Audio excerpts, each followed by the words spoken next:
Hello, hello, hello. How are we guys doing?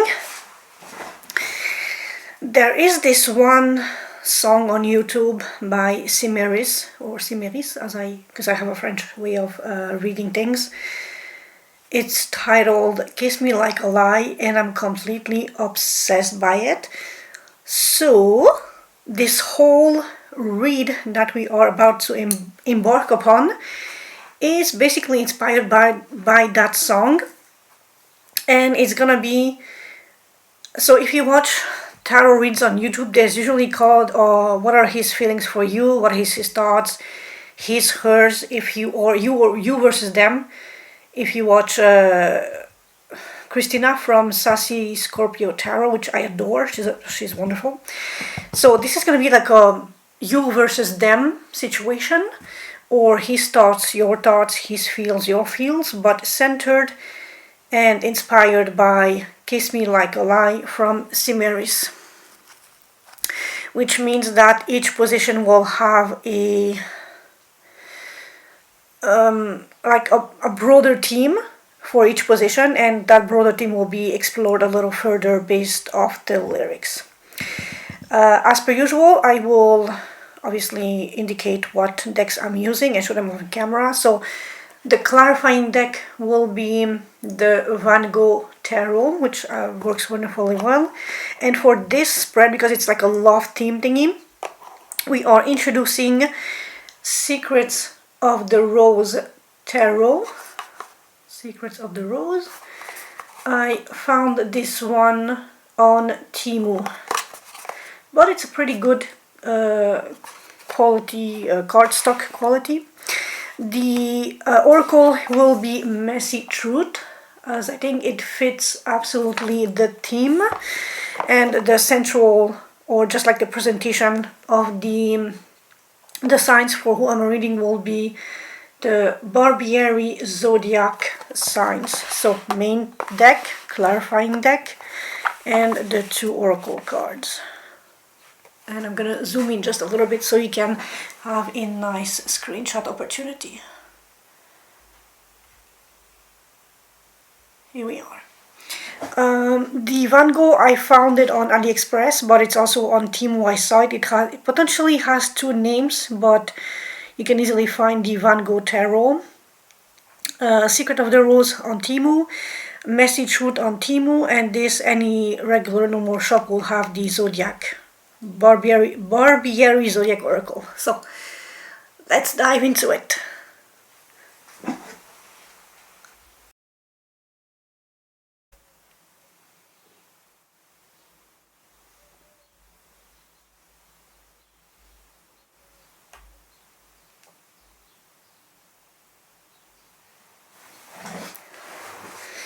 Hello, hello Cancerians. How are we doing? Are those claws sharpened up? I hope the light won't be a bother today, because I'm filming a little early. And, oh, no, wait, let me just change that.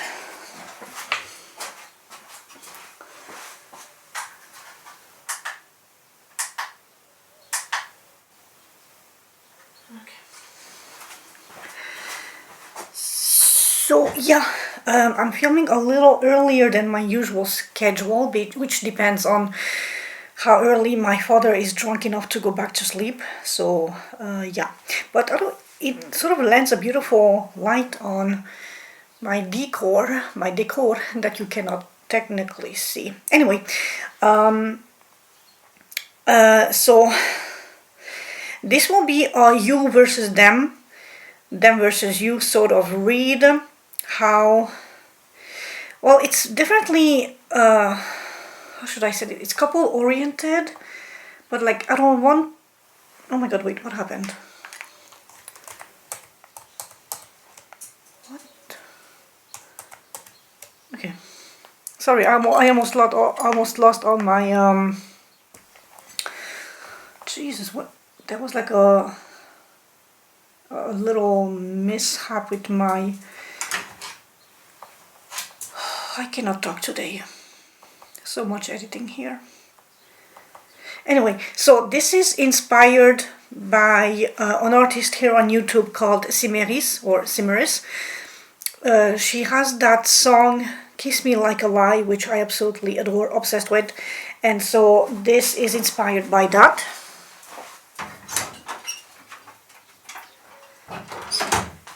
So much editing.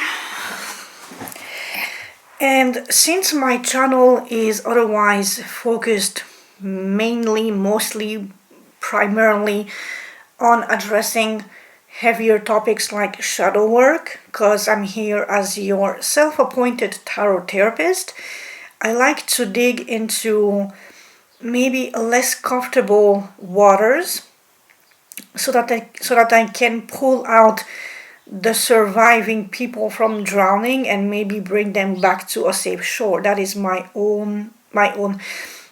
whole purpose, aim and goal on this channel. So this spread, being inspired by that song, I copied the chorus and another bit into Gogh, and it turned a little darker than the song actually is, but we're gonna tackle this together. It's gonna be maybe a heavier therapy session. Thus far, I did Aries, Taurus, Gemini.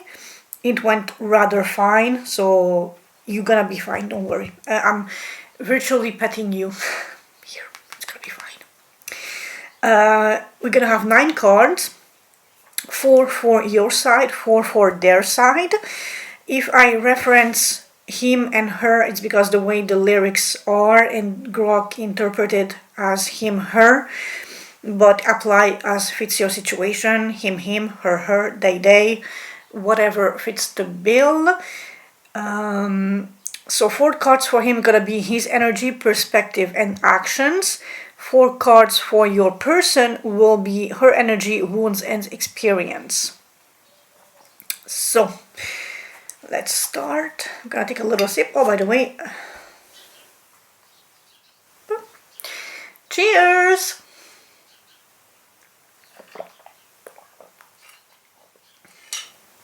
Okay, so for my Cancerian, obviously as I shuffle, if something pops out that's off the records, that's pre-spread energy, I might consider it if it's relevant. And we have the 6 of Wands. Oh, Cancer, you are being recognized, happy, celebrated. This is beautiful energy.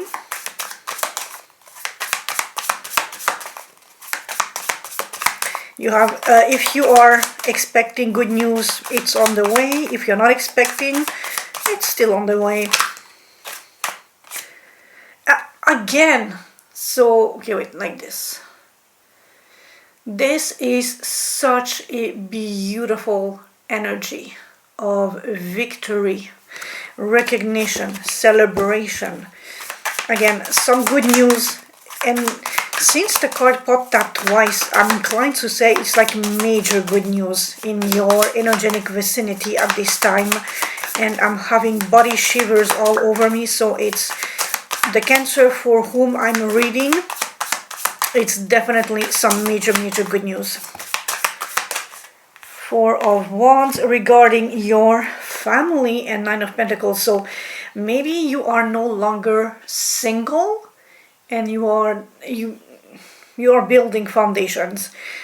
If you are single, you are still building your foundations, and the good news is definitely in relation to that. So maybe loan money, or you sold the house, or you got accepted for a job so you can have that extra cash to upgrade your living situation. By your own means, you are succeeding and you are being recognized. 6 of Swords, you are moving into a beautiful new safe situation. You are being very practical in that approach with the Page of Pentacles, and you are guarding something sacred and precious to you at all cost with all your energy. But now that you are moving into that safe space, you don't need to be so defensive and so wounded, tired, and exhausted, which again goes back to that Six of Wands energy. If things are hidden, scary, uncertain with the Moon card, you are walking through the path of light, of shedding light on situations and on seeking and receiving clarity. Whoa, that was a bit too much. But we have the Six of Swords again and a King of Cups, so emotionally stable, reliable, counseling, giving good advice, being empathetic, understanding, just very much on nurture, but more at the emotional level.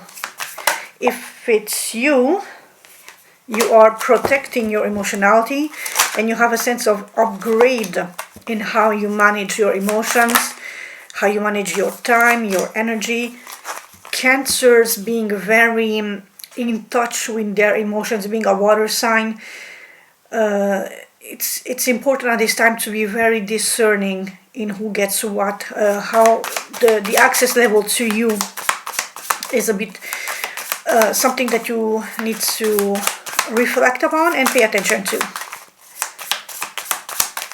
So let's cut this deck. And as I am cutting, we have the Nine of Cups and the Page of Pentacles. A beautiful, soft, curious, practical approach to your happiness. Self-provided happiness, self-made happiness. But enough that you have plenty to share around. It's also a wish fulfillment.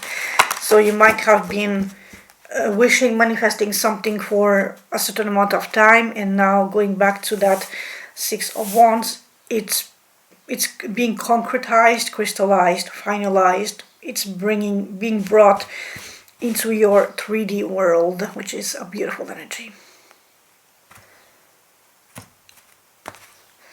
So Cancer, I'm gonna put this card here. This is going to be your side, and this will be the partner's side.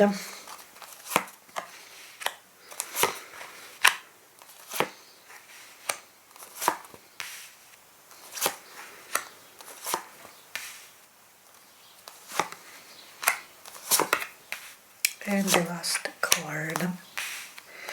And I know it's not obvious like this, but it's literally the shape of lips for Kiss Me Like a Lie. Oh, okay, that's interesting. Starting strong.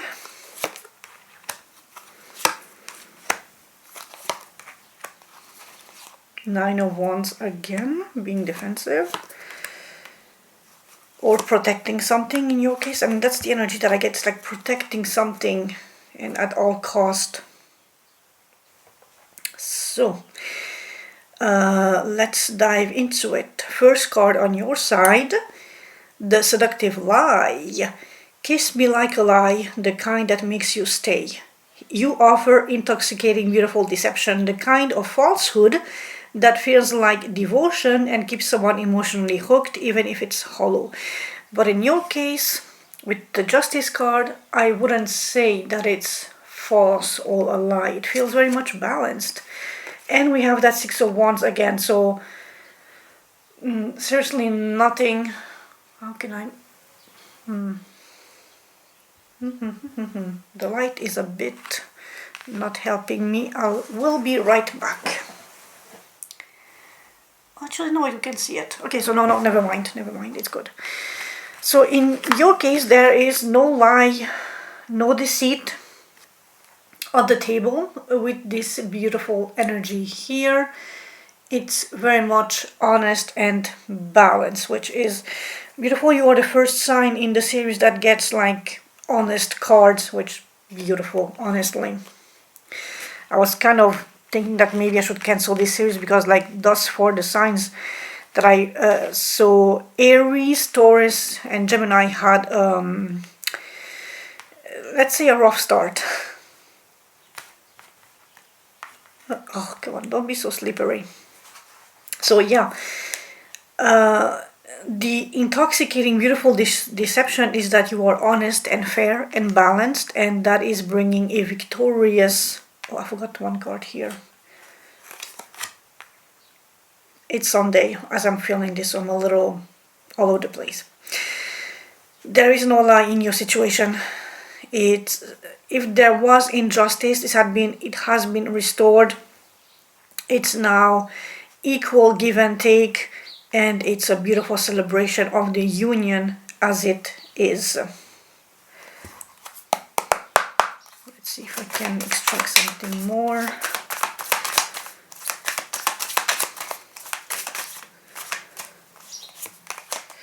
Five of Cups. So there has been a little bit of sulking and a little bit of maybe missing, grieving something.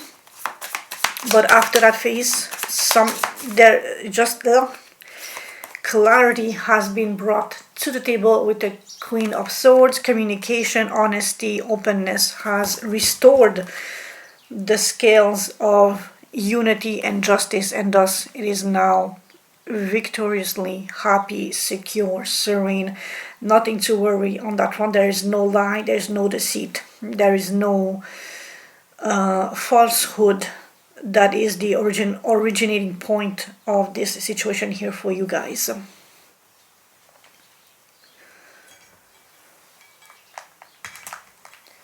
On their side, mercy denied. I was never meant for mercy. Deep internal belief that they are unworthy of gentleness, accepts punishment as their natural state. And we have the last judgment, which is a sense of revival, a second chance, allowing the scales of justice of going back 50-50 and allowing the beautiful victorious recognition energy to shine through.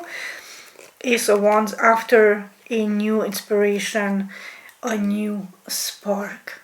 So literally your read thus far is like so freaking beautiful. There is nothing bad energy wise on the table, which honestly, good on you. Good on you guys. Good on you on Cancers, because I was a little concerned that this might be a little too dark compared to the original song being so light and just playful-ish. I mean, that's the way I took it. And again, because we have the Queen of Swords, everything makes sense. There has been an injustice or something a little off balance, off scale, off in the relationship as it was built, but with truth, honesty, boundaries, communication, and clarity, there was a new, and both of these are literally new spark. This is a new spark that allowed the revival, the resurrection, the healing, the rebuilding of something that is now bringing to both of you recognition, happiness, acclaim, and success. And in that light, that Five of Cups seems so small and so just like an afterthought. And we have the World, which is ending, wrapping, learning the lesson, be conclusion, end of cycles. So whatever has happened, the bad part is definitely over, and now we have a fresh of breath air, revival, renewal, a new spark, a new rekindling, a new way of seeing things, of better communicating, of being fair towards one another, which is technically what relationships should be about. So I am very happy that we finally have some good energies in this series. Back to their side.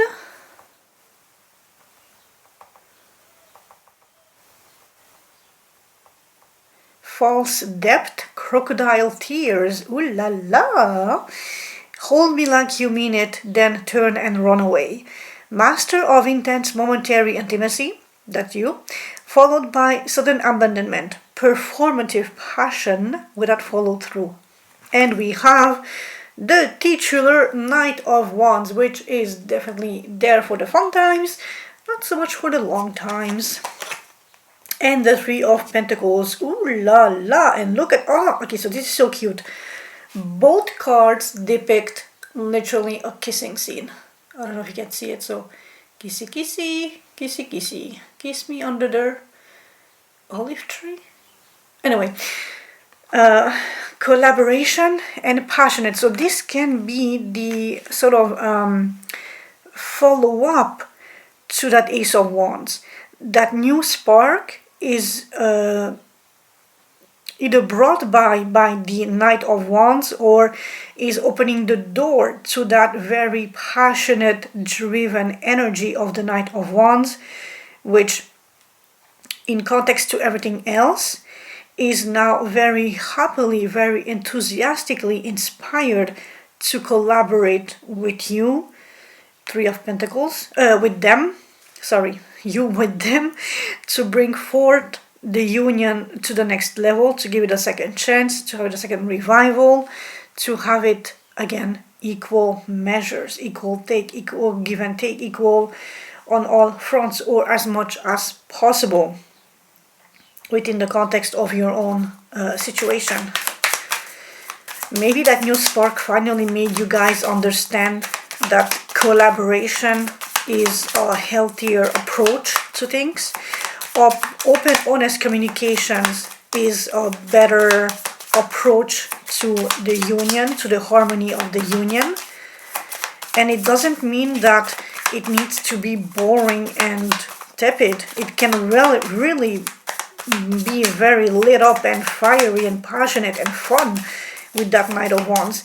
You just need the right spark to inspire you or them to keep feeding that fire of passion.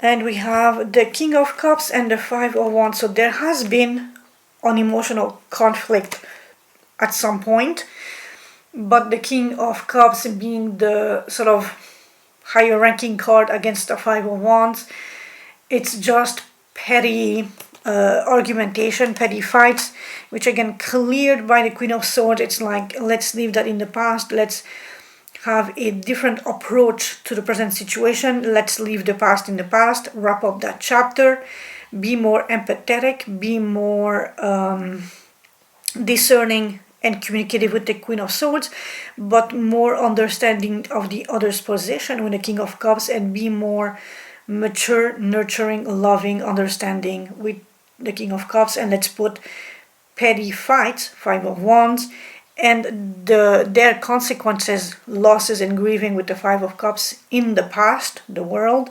Let's wrap that up. Let's focus on the new spark, on the new hope and a new chance that is literally knocking on your door to rebuild anew and have something more solid, more grounded, more sustainable on the long run, which again is very beautiful energies.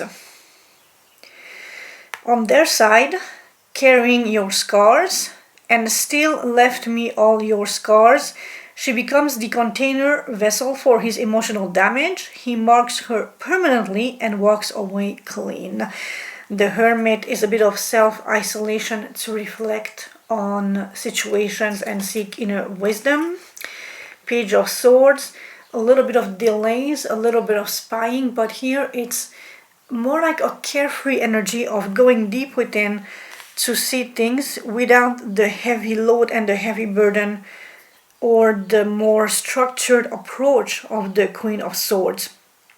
It's like, I have all these thoughts, I have all this knowledge, I'm just gonna wield them willy-nilly while I am on my own, retreated into my thoughts, into my inner sanctuary, to really dip toe into emotionality. Look at her feet being in the river, so that your partner can really feel things but also analyze things.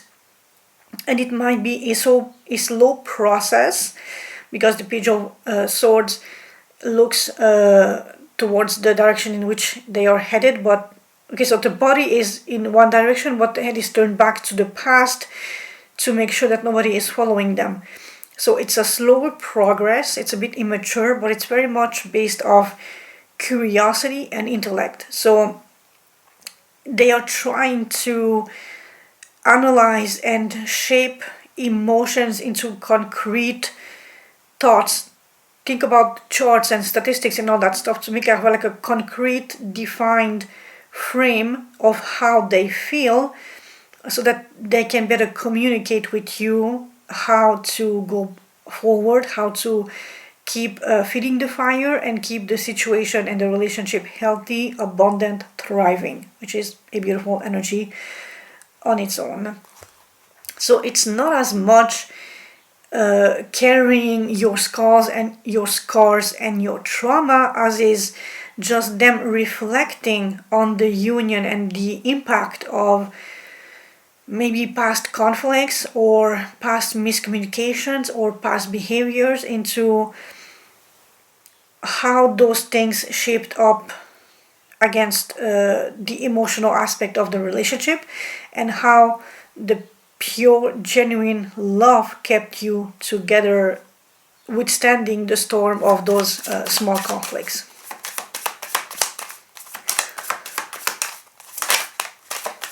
And we have the Six of Wands again, which you started with this card. It's that unapologetic celebration, victory, and recognition. Everything is hunky dory in Cancerland. It's like almost a Disney happy ending movie at this point. Danger as philosophy. You told me love was danger. You intellectually, spiritually justify toxicity. View love as inherently destructive and uses that belief to excuse your behavior. Which with the Fool, it's just you being a little playful, a little childish, a little just taking all the best stuff in life and not having worry about it. But with the Four of Swords, you might be either taking it very slowly, or like there's a sense of, yes, the Fool jumps into adventures willy-nilly, not giving a shit, but with the Four of Swords there's a sense of retenue, of maybe looking just a little 2 seconds more before jumping off a cliff. So a little sense of looking at the map ahead of you, of maybe charting just a little, charting the course as far as, let's say, the next 10 meters. I'm just very vague here, so that you know at least the very next step and direction you want to take, without being just overly foolish and just jumping into whatever. You still retain the innocent, genuine, enthusiastic energy of the Fool, which is ready to go embark on anything, anytime. But with the Four of Swords, it can come after a time of you having reflected and pondered on situations and things, or just using that as a small retinue in not diving headfirst off a cliff to jump into the water and be so unbridled and so foolishly immature in how you tackle new possibilities and new adventures, which is again a beautiful thing. It's having a little bit of maturity all the while keeping the unapologetic fun and exuberant, extravagant energy of the Fool.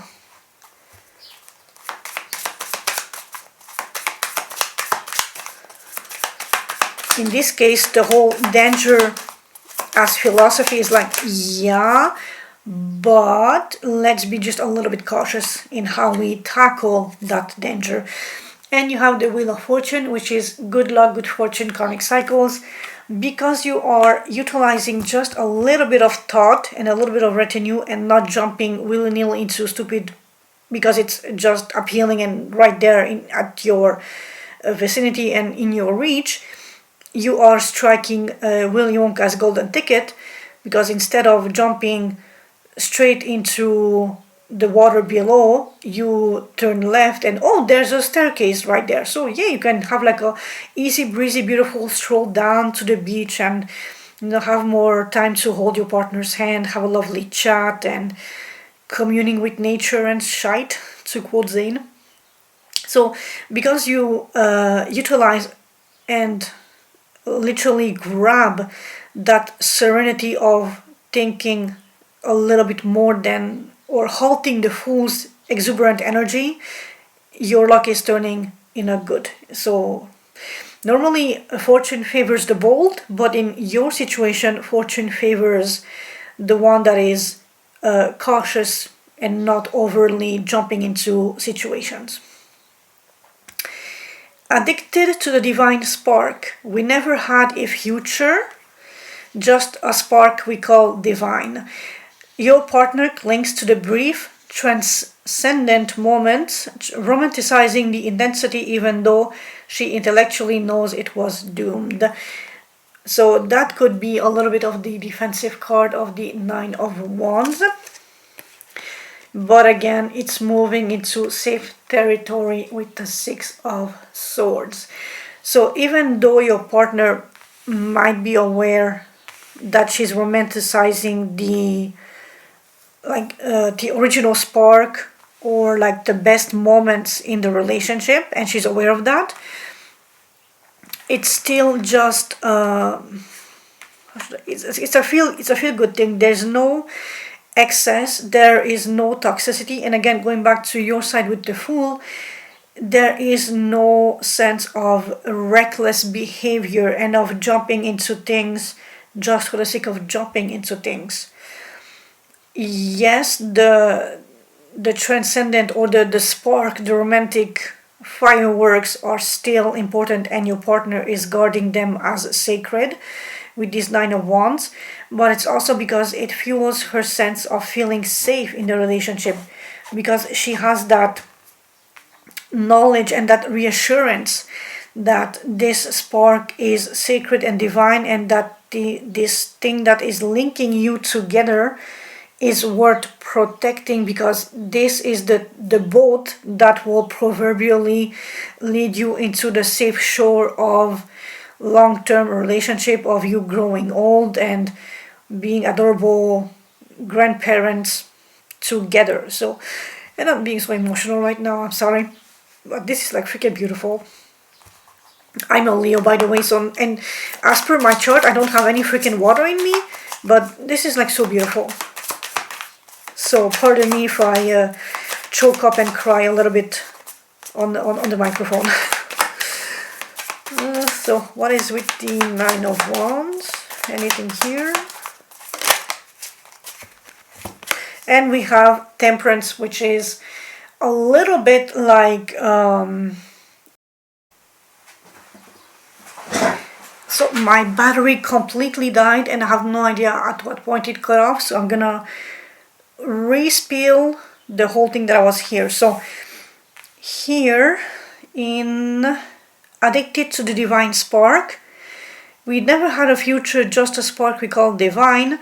She clings to the brief transcendent moments, romanticizing the intensity even though she intellectually knows it was doomed. Well, in your case it was doomed to be a successful, happy relationship.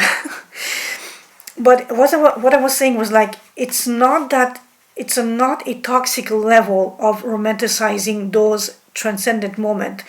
Your partner is acknowledging the beautiful mystique of that moment when they fell in love with you and you fell in love with them. That will forever be treasured in their heart and in their memories, and they are safeguarding that thing, not as much as defending or winning a useless battle. So it's not as heavily energetically taxing to safeguard and defend that spark, the memory of that, and how it can be used as a seed to see you through more difficult, challenging situations, because you and the relationship are worth defending in this case.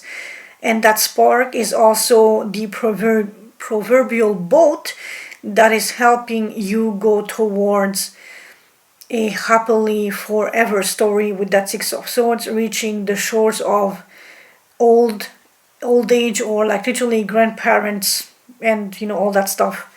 So she is defending that. And it's not as much an addiction as defending something precious and beautiful and very meaning to them. Your clarifying cards were Temperance and the Two of Pentacles. So, and what my whole spiel before the battery died was that your partner is literally defending the way I feel it in this situation here.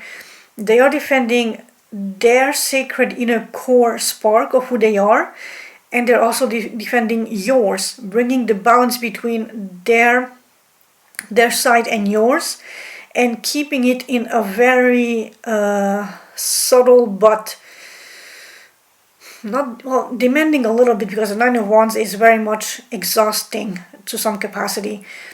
It's trying to maintain the balance of keeping their core and your core, the vulnerable, authentic self, alive and healthy and well, all the while building and strengthening the outside layers of what is joining you together. So I'm gonna be very random here, but let's say she's the happy-go-lucky God's silliest goose on earth, and you are more grumpy, a little bit more aloof, a little bit more strategic and more rational based.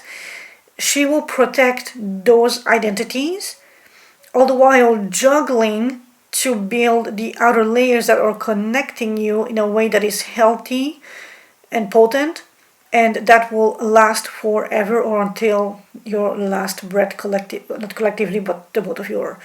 It's that sort of beautiful energy. It's not exhausting, it's not taxing. I mean, yes, it takes energy, but it's the sort of tax that is worth putting in the effort. Okay. Creator of the villain. If I was the villain, you made me that way. You dressed me in chaos and kissed it away. That's gonna be the next card. You project, provoke, and literally shape her into the chaotic, dark version of herself. Then step back and let her carry the blame. But it doesn't. The darkness of the interpretation doesn't apply to you, since everything is so freaking light and fluffy and beautiful, and I'm jealous. In a healthy, jealous way. Oh, isn't that cute? We have the Eight of Wands and the King of Wands. Very, very passionate, healthy communication back and forth. You are definitely in sync, on the same page, riffing off of each other, loving each other. It's fun in the bedroom, it's fun on the couch, it's fun Netflix and chill, it's fun walking, it's fun cooking. There's always that beautiful exchanged banter between you two, and you're passionate, you're driven, and you make things work because you are inspired and motivated to make things work and to keep progressing, nurturing, and just really conquering, but in the sense that conquering for the long term, to make sure that this thing is everlasting and fruitful, multiplying, and just there for you to come back and take a fruit whenever you want.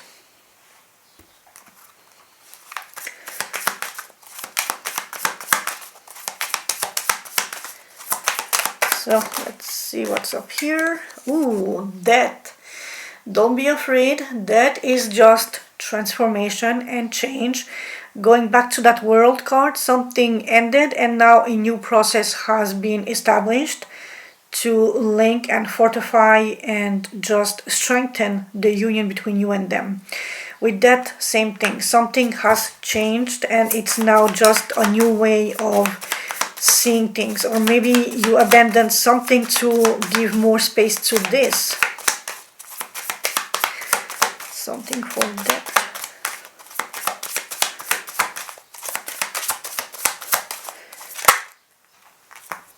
Oh, there was like a whole stack, but we have the Ace of Pentacles, which is new potential for financial gains, new money.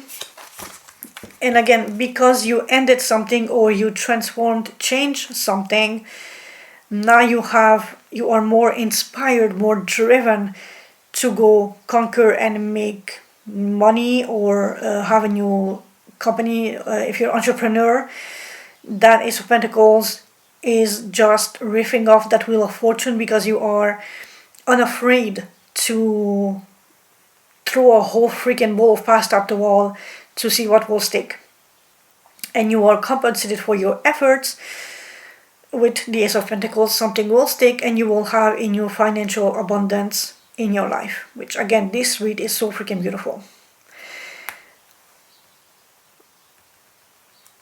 Last on their side, you dressed me in chaos and kissed it away.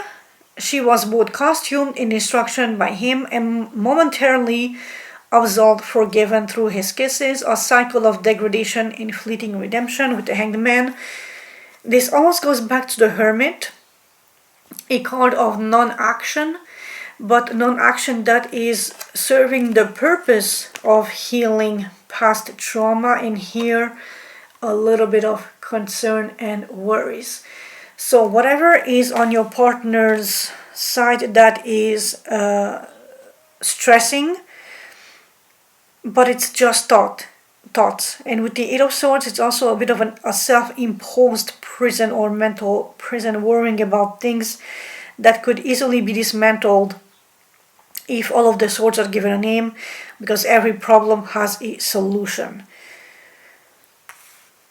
So yeah, so maybe this Eight of Swords, Hanged Man, being retreated to see things from a different perspective, is also influenced or influencing this Temperance, Two of Pentacles, which is balancing thing. If your partner's plate is heavy and loaded with multiple responsibilities and a need to be dispersing her attention here and there, one of those items somewhere is causing a bit of stress, a bit of worry. But again, you are there to comfort them. So if they are not speaking about this, gently nudge them, ask them what the issue is, how you can potentially offer advice, counseling, or just a different perspective on the situation, so that they are not alone suffering this stress. Two of Cups. Aww, they are a little bit stressing about you and the mutuality, which Ace of Cups, sorry, of this connection. Maybe it will be a good time to reassure them that everything is honky-dory under the sun, nothing to worry about. Squash the fears, bring back the sun, here comes the sun, na na na na na, whatever that song is. So that the more you are in the clear, the less space for useless self-made worries and stress, the less defensive she needs to be, the less worried, burdened, and weighed down your partner can be, addressing other situations that might require more of their attention or energy at this time in their life. The last card in the center, which is beautiful, the beautiful Vintage Lie. But you knew how to lie like wine, forget all the endings, let the fire misbehave. The intoxicating, aged, almost exquisite quality of the deception itself, both drink from it, from the destructive fire rage, because the lie is too delicious to end. This is the magnetic center, a shared complicity in beautiful ruin. Although in your case, it's a beautiful ruin upon which you're building something stable, solid, grounded, beautiful, long-term. Ace of Cups, new emotional fulfillment. And the Eight of Pentacles, working, being patient, being resolute, being masterful at the craft, being very open and very dedicated, very tender, and just again collaboration, because in these illustrations both cards have dual partners. Here the guy is literally helping the girl study or whatever they are doing, But it's again that mutuality, that you are there for them, they are there for you. So no need to worry, and let that previous Eight of Swords, little concern, little worry, be squashed before it becomes something too great or too big that is overtaking useless space where it could be focused on building, strengthening, and maintaining the beauty of this relationship. With the Eight of Pentacles is again patience, mastery, and we have justice again. Oh my lord. Maybe working and mastering a sense of fairness in the relationship. Oh, the other card that was that sort of flipped to be seen was the Ten of Swords. Don't be scared. This is the end of a cycle, an ending. So now you have the World, Death, and the Ten of Swords, which is both endings, transformation and change, which allows a new door to be open. And you also have the Six of Swords, which is again is a card of transition and change. You're leaving something negative and hurtful and dangerous behind to a safe shore. The World literally allows the Fool to start over, a new journey, a new adventure, to do things differently. That is a necessary change as cycles go, but with the Ten of Swords it's the end of cycles. So you have learned your lesson and now you are working into bringing justice, unity and balance into this union to see it grow exponentially but steadily, stable, grounded, masterful, reliable, dependable, something that you can expand upon as time grows, as your union solidifies. That's like, I mean, honestly, Cancers, you guys are my best read thus far. Round of applause. I love you guys. This was so beautiful to read. And in case you heard me choke up and cry at this somewhere in this area on mic, I'm sorry, but that was generally heartfelt. I was a little bit jealous of the happy ending story because it's just freaking beautiful.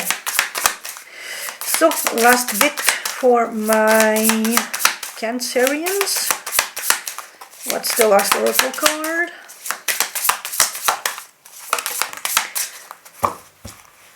Okay, and in case the cards are a little negative, we will try to spin it.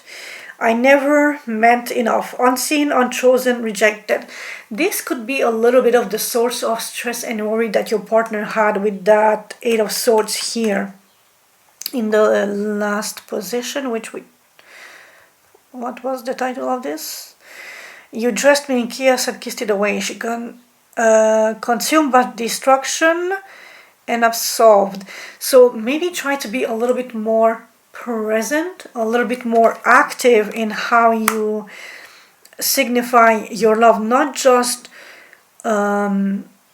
physically passionate, but a bit more calm, a bit more settled, a bit more depth, a little bit more meaning.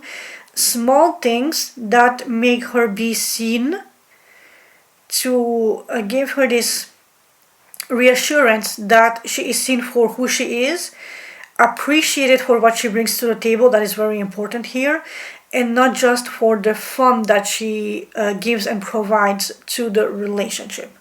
Woman, or I mean, if this is a straight scenario, but whoever is the more feminine energy, the more receptive or